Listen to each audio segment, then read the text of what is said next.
امام اعظم ابو حنیفہ رحمۃ اللہ علیہ گزر رہے تھے تو بارش ہو گئی تھی اور کوفہ میں کیچڑ تھا، تو آپ نے جو جوتے پہنے ہوئے تھے ان جوتوں سے چلتے ہوئے نا آپ کے پاؤں سے کچھ مٹی اڑی، تو سامنے ایک یہودی تھا، اب اس زمانے میں دیواریں کچی ہوتی تھیں، اس کے دیوار پر جا کے وہ مٹی جو تھی وہ لگ گئی۔ امام صاحب پریشان ہو گئے، سوچنے لگے کہ اگر میں دیوار سے یہ کیچڑ اتارتا نہیں تو یہ بھی زیادتی ہے، میں نے اس کی دیوار کو گدلا کر دیا،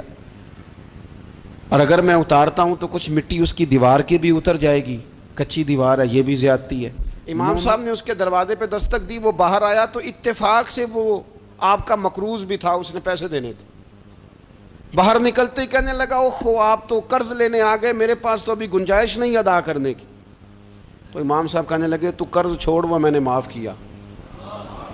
میرے سے ایک غلطی ہو گئی ہے، میں آ رہا تھا، لکڑی کے جوتے اس زمانے میں کھڑاؤں لوگوں نے پہنے ہوتے تھے، کہا وہ میرے پیروں سے ذرا کیچڑ اڑا ہے، تیری دیوار پہ لگ گیا ہے۔ اب میں بڑی دیر سے کھڑا سوچ رہا ہوں کہ اگر میں تیری دیوار صاف نہ کروں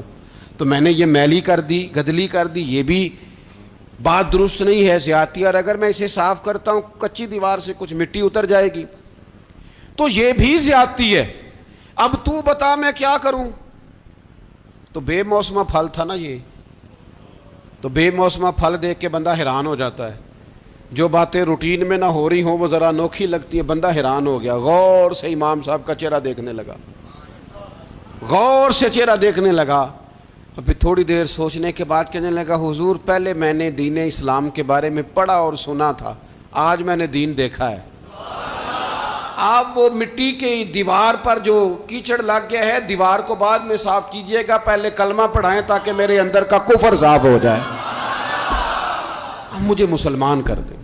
ہم نہ پوری دنیا کے کافروں کو دین سنانا چاہتے ہیں، دکھانا نہیں چاہتے، ہم نیک نظر آنا چاہتے ہیں، نیک بننا نہیں چاہتے، ہم نیک نظر آنا چاہتے ہیں۔ نتیجہ کیا نکلتا ہے کہ کچھ عرصے کے بعد پتہ چل جاتا ہے بندہ کس لیول کا نیک ہے، کیا معیار ہے اس کی نیکیوں کا۔